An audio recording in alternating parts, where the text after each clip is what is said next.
15 साल के बाद उनका रेशियो 9:8 हो जाता है। तो कहा गया सवाल में ठीक है, अमन का परसेंटेज कितना होगा? अब यहाँ अमन कहाँ से आ जाएगा भैया? माया का पूछा जा सकता है, ठीक है? यहाँ पर अमन शब्द नहीं आएगा, यहाँ माया आएगी। असल में माया का परसेंटेज पूछा गया है कि माया का परसेंटेज कितना होगा। अब छोटी सी बात को समझो, माया और छाया की आयु का अनुपात इतना है, अब से 15 वर्ष के बाद उनका अनुपात इतना हो जाता है, तो माया की वर्तमान आयु क्या होगी? छोटी छोटी बातों को देखेंगे इतनी थी। इसी करते हैं इसमें या 8 में। तो जो सबसे बेसिक मेथड हो गया वो क्या हो गया? सबसे बेसिक मेथड ये हो गया कि आप ऐसे पहले समझ लो, यहाँ पर आप इसको लिख लो, ये आपकी माया थी। देखते चलो, आप ऐसे समझ लो कि 11 सालों के बाद दोनों का जो एज के बाद और छाया की उम्र 15 साल के बाद, ये दोनों बदल सकते हैं, जरूरी नहीं दोनों सेम हो सकता है इसमें 15 साल के बाद बोले, इसमें 25 साल के बाद बोले, तो 15 जोड़ना और 25 जोड़ना। अब यहाँ पर क्या करो? Cross multiply. अभी ये मेथड नंबर 1 है, फिर मेथड नंबर 2 बोलेंगे सर 3x आ गया, 135 में से 120 को घटाएंगे तो 15 आ गया। x का मान कितना हो जाएगा? 5 हो जाएगा। x का मान कितना हो जाएगा? 5 हो जाएगा। अगर मुझे माया की पुरानी उम्र बतानी हो तो मैं 6x की वैल्यू बताऊंगा। समझना मेरी बात को। अगर मुझे माया की पुरानी उम्र बतानी हो तो मैं 6x का मान बताऊंगा। अगर मुझे माया की छाया की पुरानी उम्र बतानी हो तो मैं 5x का मान बताऊंगा। अगर मुझे माया की नई उम्र बतानी हो तो इसमें 15 जोड़ेंगे, छाया की नई उम्र बतानी हो तो 15 जोड़ेंगे। ये मेथड मैं आपको क्यों सिखा रहा हूं? क्या मैं आपको बेसिक से नहीं बता सकता? क्या मैं आपको एक लाइन से नहीं बता सकता? बता सकता हूं, लेकिन प्रॉब्लम का नंबर मेथड, ठीक है, क्रॉस मल्टीप्लिकेशन का जो 8 है। अब उसके बाद बोला गया है कितने सालों के बाद कहानी कही गई है? कितने सालों के बाद? 15 सालों के बाद। तो यहाँ पर भी आप क्या करेंगे? 15 जोड़ेंगे और यहाँ पर भी क्या करेंगे? तो 15 जोड़ेंगे, ठीक है? दोनों जगह पर 15 और 15 हमें जोड़ देना है और यहाँ पर तब जो है तांडव करना है किस चीज का? क्रॉस मल्टीप्लिकेशन मेथड का। आप यहाँ पर इसके साथ गुना लगाएं, आप इसके साथ गुना लगाएं। 8 का 6 गुना 48 होता है, 9 का 5 गुना 45 होता है। 48 में से 45 को घटा दो, ठीक है? 8 चक 48, 9 5 45 घटा दो। 48 में से 45 घटाओगे आ जाएगा 3 यूनिट। कितना आ जाएगा? 3 यूनिट। और ये 3 यूनिट बराबर होगा। अब ये 3 यूनिट किसके बराबर होगा? तो यहाँ पर देखो 15 का 9 गुना 135 और 15 का 8 गुना 120। तो 135 में से 120 को घटा दो, किसके बराबर आ गया? तो 15 के बराबर। यानी हमने यहाँ पर ये सीखा कि 3 यूनिट का मान 15 है। अगर 3 यूनिट का मान 15 है तो 1 यूनिट का मान कितना आ जाएगा? 1 यूनिट का मान 5 आ जाएगा। 1 यूनिट का मान कितना आ जाएगा दोस्तों? 5 आ जाएगा। तो अगर हमें 6 यूनिट का मान पूछा गया तो 6 × 30 हो जाएगा और अंतर कितने का है? तो 6 का है। क्या दो व्यक्तियों के बीच में उम्र का अंतर कभी बदल सकता है? आपकी मम्मी अगर आपके पापा से 5 साल छोटी, जब कभी वो आपके पापा से 5 साल छोटी, पर 6 है तो इसको भी 6 बनाओ। कैसे गुना करोगे? 2 से। अगर इसको 2 से गुना करोगे तो ये भी 2 से गुना होगा, ठीक है? यानी ये 2 से गुना होगा तो ये 8 बन जाएगा और ये एक वाला कितना बन जाएगा? 2। तो अनुपात आ जाएगा 8:2। और अब इनका भी गैप कितने का हो गया? इनका भी गैप हमारा 6 का हो गया। अब आप खुद देखो इसमें कितना यूनिट बढ़ गया है? 1 यूनिट। और यही 1 यूनिट का दोस्तों मान कितना है? तो यही 1 यूनिट का मान सवाल में कहा गया है 5 साल। यही 1 यूनिट का मान सवाल में कहा गया 5 ईयर। 5 ईयर। यही 1 यूनिट का मान सवाल में कितना कहा गया? 5 ईयर। तो यहाँ पर बताओ इनके उम्र का गैप कितना है? तो 6 यूनिट। अगर 1 यूनिट का मान 5 साल तो 6 यूनिट का मान कितना? तो 6 यूनिट का मान हमारा 30 साल आएगा। ऑप्शन नंबर ए, ठीक है? आओ कभी हवेली पे इज द करेक्ट आंसर हो जाएगा भाई। समझ में आ गया बात?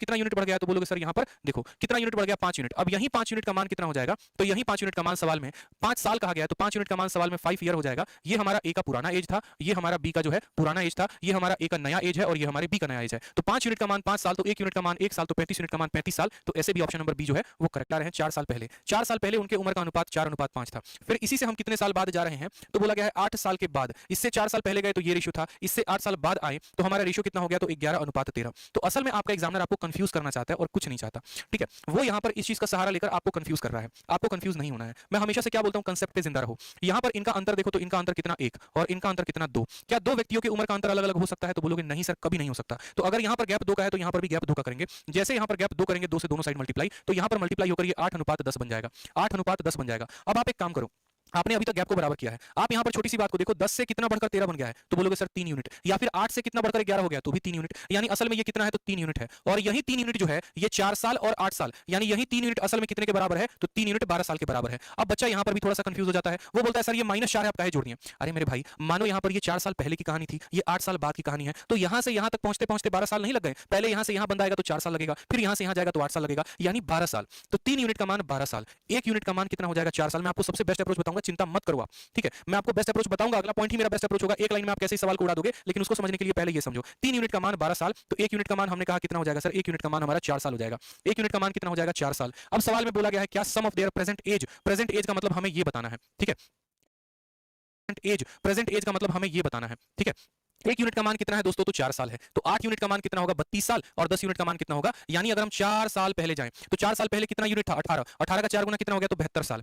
4 साल पहले जाएं तो 18, 18 का 4 गुना 72 साल। और 72 में हम कितना जोड़ेंगे? तो 72 में हम जो है 8 जोड़ेंगे। बोलोगे सर आपने 8 क्यों जोड़ा? तो हमने इस व्यक्ति के लिए 4 साल जोड़ा, इस व्यक्ति के लिए 4 साल जोड़ा, यानी 72 और 8 कितना हो जाएगा? 5 साल पहले ये था, 5 साल के बाद ये है। एक लाइन में आंसर कर दोगे मेरे भाई। 5 साल पहले रेशियो कितना था? तो 5 साल पहले समझो, 5 साल पहले रेशियो कितना था? तो 1 और 3 था।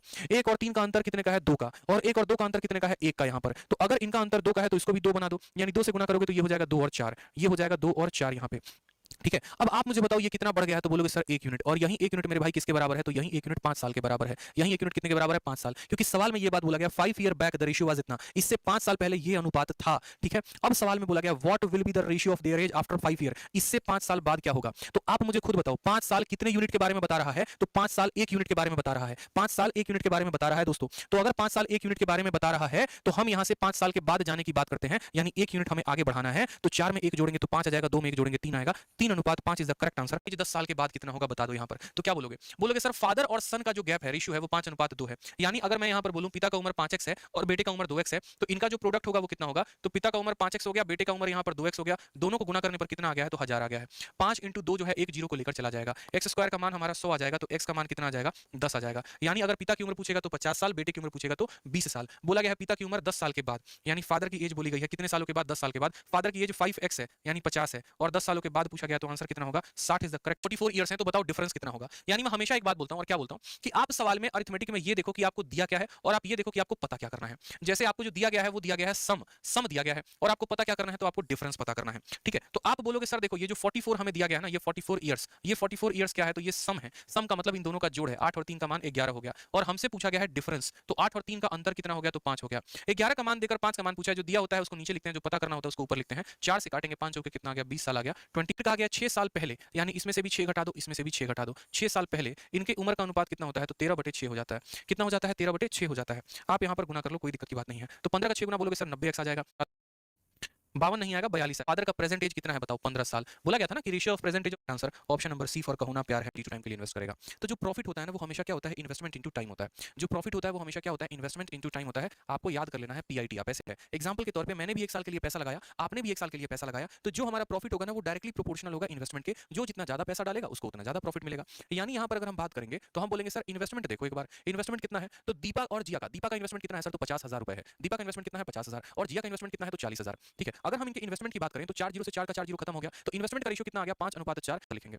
ठीक है, अब उसके बाद बात करते हैं यहाँ पर कि इन्वेस्टमेंट का रेशियो देखो एक बार कि रेशियो क्या है, क्योंकि टाइम के बारे में कोई जिक्र नहीं है। अगर टाइम के बारे में कोई जिक्र नहीं है मतलब टाइम कांस्टेंट है। ठीक है, तो हम यहाँ पर बोलेंगे सर देखिए 3 जीरो से हमारा 3 जीरो खत्म हो गया। ठीक, 6 से यहाँ पर देखो 3 से काटेंगे तो कितनी बार में कटेगा? 3 से काटेंगे तो 12 बार में कटेगा, और 3 से 9 से काटोगे तो 9 से 4 बार में कटेगा, और 9 से 7 बार में। यानी इन्वेस्टमेंट का रेशियो कितना है? तो 7:4, 4:7 है। यानी हम ये बात कह सकते हैं कि अगर मेरे पास 11 रुपया आया तो 4 रुपया हम राजू को देंगे और 7 रुपया संजू को देंगे। बट पैसा आया कितना है? पैसा तो 5500 रुपया आया है। यानी ये जो 5500 रुपया होगा ये क्या है? तो ये 5500 रुपया टोटल प्रॉफिट है। ये क्या है? टोटल प्रॉफिट है। उस टोटल प्रॉफिट में 4 हिस्सा राजू का है और 7 हिस्सा संजू का है। क्यों? क्योंकि जो रेशियो इन्वेस्टमेंट का होता है वही रेशियो प्रॉफिट का होता है। यानी ये कितने का मान है? तो 4 और 7 11 का मान है। हमें सबसे पहले अगर राजू का मान निकालना है तो 4 से गुना करना पड़ेगा, और संजू का निकालना है तो 7 से गुना करना। अपना कितना डाला है? तो ए ने जो है 92,500 रुपए डाले हैं, तो ए का इन्वेस्टमेंट कितना है? 92,500 रुपए। और बात करते हैं बी के इन्वेस्टमेंट को लेकर, तो 1,12,500 रुपए ये हम दोनों की इन्वेस्टमेंट है। ठीक है, लॉयर तो 1,12,500 रुपए ये हम दोनों की इन्वेस्टमेंट है। ठीक है, क्या समय के बारे में कोई जिक्र है? तो बोलोगे नहीं सर, कोई भी समय के बारे में कोई जिक्र नहीं है। समय के बारे में अगर कोई जिक्र नहीं है तो जो रेशियो इन्वेस्टमेंट का होगा वही रेशियो प्रॉफिट का भी होगा।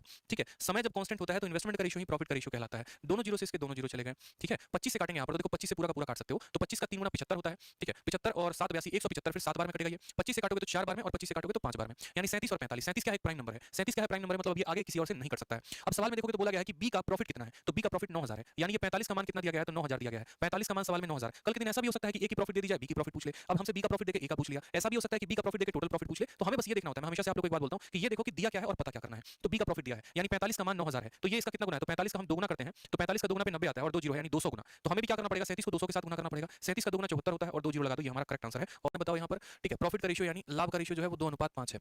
ठीक, पूंजी जो लगाई है उसका अनुपात दे दिया, प्रॉफिट का अनुपात हमारा दे दिया। अब समय का रेशियो निकालेंगे, तो यहाँ से क्या करेंगे दोस्तों? यहाँ से हम समय निकालेंगे। समय कैसे निकालेंगे? Cross multiplication. 2 × 15 कितना हो जाएगा? तो 30 हो जाएगा यहाँ पर, और 5 × 14 कितना हो जाएगा? तो 70 हो जाएगा। यहाँ पर जीरो से आप जीरो काट सकते हो, यानी समय का अनुपात कितना आ गया? तो 3 और 7 आ गया। समय का अनुपात कितना आ गया? 3 और 7 आ गया। सवाल में कहा गया है कि ए ने पैसे को 3 महीने के लिए निवेश किया था। यानी आप अगर जब यहाँ पर कंपेयर करेंगे तो बोलेंगे सर यही 3 का मान देखो ना कितना दे रखा है सर। 3 का मान सवाल में 3 महीना दे रखा है। क्यों? क्योंकि ये ए का निवेश है और ये हमारा बी का निवेश है। ठीक है, तो यहाँ पर 3 का मान 3 दे रखा है, तो 7 का मान कितना हो जाएगा? 7 महीने। आप यकीन करिए, आप एसएससी के इतना और इन्वेस्टमेंट बताया तो हम टाइम निकाल सकते हैं। कैसे? प्रॉफिट को इन्वेस्टमेंट के साथ भाग करके। तो प्रॉफिट 45 है, 45 को 5 के साथ भाग लगाओगे तो 9 आ जाएगा। 42 को 7 के साथ भाग लगाओगे तो 6 आ जाएगा। 28 को 4 के साथ भाग लगाओगे तो 7 आ जाएगा यहाँ पे। ठीक है, 4:2:3 यहाँ पे, तो 4:2:3। अब बात करते हैं प्रॉफिट को लेकर, तो हमने कहा ना आईआईटी टूटा तो दिल लगा लिया पीआईटी से। पीआईटी का मतलब प्रॉफिट बराबर इन्वेस्टमेंट इनटू टाइम। ठीक है, तो यहाँ पर बात करते हैं तो 4 × 2 हमारा 8 हो जाएगा, 3 × 2 6 हो जाएगा, और 5 × 3 15। ये हमारे प्रॉफिट का रेशियो हो गया। सवाल में कहा गया, देखना ये हमारा ए है, ये हमारा बी है, ये हमारा सी है। सवाल में कहा गया कि सी को जो है कितना ज्यादा मिलता है? 1,47,000 ज्यादा ए से। सी को कितना मिल रहा है? 15। ए को कितना मिल रहा है? 8। यानी कितना ज्यादा मिल रहा है? 7 यूनिट। यानी जो सवाल में दिया गया है मान वो कितने का मान है? तो 7 का। हमेशा हम आपको बोलते हैं अरिथमेटिक के सवालों में ये देखो कि दिया क्या है और ये पूछो कि पता क्या करना है। तो जो 1,47,000 रुपया दिया गया है ये कितने का मान है? तो ये 8 और 15 का अंतर है, यानी 7 का मान है। और हमें पता क्या करना है? तो बी का शेयर पता करना है, यानी यहाँ पर हमें 6 का मान पता करना है। 7 से जब हम काटेंगे तो बोलेंगे मिला 600 का, और टोटल प्रॉफिट कितने का है,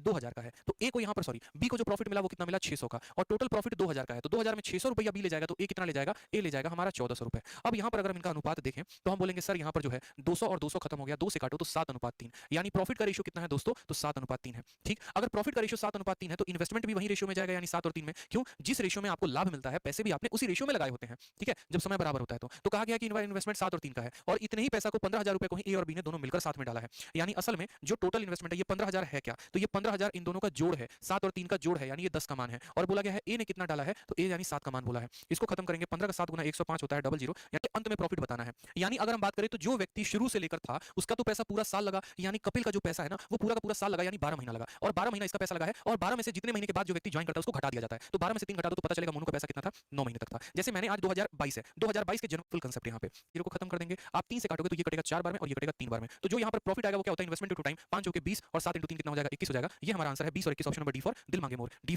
थर्ड प्रोपोर्शन बताओ। इस तरीके से करके, जैसे मानो कि सबसे पहला क्वेश्चन आपसे ये पूछा जाएगा, ठीक है, सबसे पहला क्वेश्चन ये पूछा जाएगा, समझिएगा मेरी बात को, आपसे पोर्शन पता करना है, प्रथम समानुपाती पता करना है। तो हमने कहा कि सर देखिए हमको ज्यादा कुछ आता नहीं है, हमको सिंपल एक बात समझ में आता है कि ए का जो अनुपात बी के साथ होगा ना वही अनुपात सी का डी के साथ होगा। तो मैंने कहा ठीक है आपको यही आता, बस आप यही समझिए, इससे ज्यादा कुछ मत समझिए। ये ए क्या होता है, तो मैंने कहा सर ये ए फर्स्ट प्रोपोर्शन होता है। आपको पता क्या करना है, तो आपको फर्स्ट प्रोपोर्शन पता करना है, यानी आपको एग्जामिनर इसका वैल्यू नहीं दिया हुआ है और बाकी तीनों का वैल्यू दिया है। यानी अगर आप इस सवाल को लिखना चाहे तो आप इसको ऐसे भी लिखकर हम बात करें तो हम कह सकते हैं a/1 बराबर होगा 3/4 के। तो दोस्तों यहाँ से जो ए की वैल्यू डायरेक्ट आ जाएगी double dot B ratio C, ठीक है, जहां पर ये फर्स्ट प्रोपोर्शन होता है, ठीक है, और इसको बात करें तो ये दोनों मीन होते हैं यहाँ पर, ठीक, और यहाँ बात करें तो ये थर्ड प्रोपोर्शन होता है। आपने सर अभी फर्स्ट प्रोपोर्शन के सवाल करवा दिए, दो संख्याओं को देकर फर्स्ट प्रोपोर्शन कैसे निकाला जाता है वो आपने बता दिया। अब यहाँ दो संख्याओं के देकर थर्ड प्रोपोर्शन कैसे निकालना है अब हम लोग वो सीख रहे हैं, ठीक है। तो अगर हम बात करें यहाँ पर तो हमें क्या निकालना है, तो हमें ये थर्ड प्रोपोर्शन निकालना है, हमें ये थर्ड निकालना है। यानी जो मान 9 और 24 दिया गया है, 9 जो है वो ए का मान है और 24 जो है वो बी का मान है। तो ए के स्थान पर हम रखेंगे 9, बी के स्थान पर रखेंगे 24, फिर यहाँ बी के स्थान पर रखेंगे यहाँ पर 24 और यहाँ सी के स्थान पर सी रहने देंगे। तो इसको जब हम बनाएंगे तो बोलेंगे 9/24 बराबर 24/सी, 9/24 बराबर 24/सी, 3 से काटेंगे 3 बार में, 3 से काटेंगे 12 बार में, सॉरी 3/24 सही तो है, फिर 3 से काटेंगे यहाँ पर 8 बार में, तो सी का मान आ जाएगा 8 × 8, यानी सी का मान कितना आ जाएगा।